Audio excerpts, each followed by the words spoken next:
మామూలుగా అయితే మనం ఒక చోట నిలబడేసి 360 డిగ్రీస్ యాంగిల్లో వెనకకే పక్కకే బ్యాక్కి ఎలాగ తిరిగేసి మనం మన చుట్టూ ఉన్న ప్రదేశం మొత్తాన్ని చూడవచ్చు.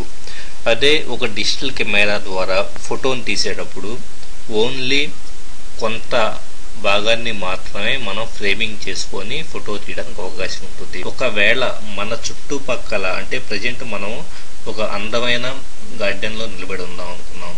సో గార్డెన్లో ఓన్లీ ఒక యాంగిల్ని మాత్రమే కాకుండా గార్డెన్ మొత్తాన్ని పూర్తిగా ఇంకో వ్యక్తి అక్కడ నిలబడి చూస్తున్న ఫీలింగ్ వచ్చేలాగా షూట్ చేయాలంటే గనక అది ఫోటోల ద్వారా పాజిబుల్ అయ్యే వ్యవహారం కాదు. ఎందుకంటే ఎప్పటికప్పుడు మనం ఒక్కొక్క యాంగిల్లో మాత్రమే ఫోటోలు తీయడానికి వీలు పడుతుంది.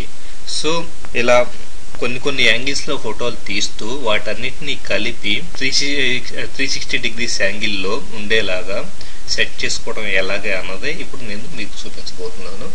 ఇప్పుడు ఫర్ ఎగ్జాంపుల్ నేను ప్రెజెంట్ నా టీవీని ఆ చుట్టుపక్కల ప్లేసెస్ని ఒక 3 ఫోటోలుగా షూట్ చేస్తున్నాను.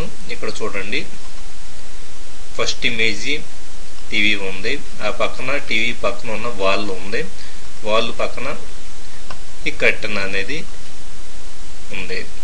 సో ఈ 3 ఫోటోల్ని విడివిడిగా తీసిన తర్వాత నేను మైక్రోసాఫ్ట్ రీసెర్చ్ సైట్ నుంచి ఇమేజ్ కంపోజిట్ ఎడిటర్ అని చెప్పేసి ఒక ప్రోగ్రామ్ని డౌన్లోడ్ చేసుకుని ఉన్నాను. ఇది ఉచితంగా అవైలబుల్ అవుతుంది. దీన్ని మీరు డౌన్లోడ్ చేసుకుని ఇన్స్టాల్ చేసుకోవచ్చు. ఇన్స్టాల్ చేసిన తర్వాత ఆ ప్రోగ్రామ్ని ఓపెన్ చేసి ఇక్కడ ప్రోగ్రామ్ని ఓపెన్ చేసి ఉన్నాను. ఓపెన్ చేసిన తర్వాత అది ఏమైనా అప్డేట్స్ అవైలబుల్ అవుతున్నాయో చెక్ చేసుకోండి. సో అప్డేట్ చెకింగ్ వద్దనుకుంటే కనుక క్యాన్సిల్ కొట్టేసి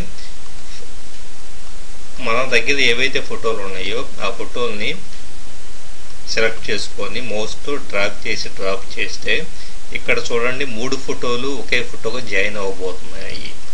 చూడండి, కంప్లీట్ 3 ఫోటోలు విడివిడిగా ఉన్నాయి, కాస్త ఒకదాని పక్కన ఒకటే నిజంగా సేమ్ సీక్వెన్స్లోనే ఆ సరౌండింగ్స్ ఉంటాయి. ఇక్కడ టీవీ, ఆ పక్కన వాళ్ళు, ఆ పక్కనే కర్టెన్ అనేది ఉంటుంది. ఆటోమేటిక్గా నిజంగా ఆ ప్లేస్లో ఉన్నట్లుగా ఫోటోలు అరేంజ్ చేయబడ్డాయి. చూడండి, ఇప్పుడు ఫైనల్గా ఎక్స్పోర్ట్ టు డిస్క్ అనే బటన్ని ప్రెస్ చేస్తే సో దాన్ని మనకి కావాల్సిన ఫైల్ నేమ్తో సేవ్ చేసుకోవచ్చు. ఫర్ ఎగ్జాంపుల్ నేను ఫైనల్స్ థ్రెడర్ అని చెప్పేసి ఇచ్చున్నాను.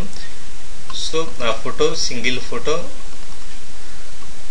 3 యాంగిల్స్లోనూ కలిపిన సింగిల్ ఫోటో అనేది ఇలా సేవ్ అయిపోయింది.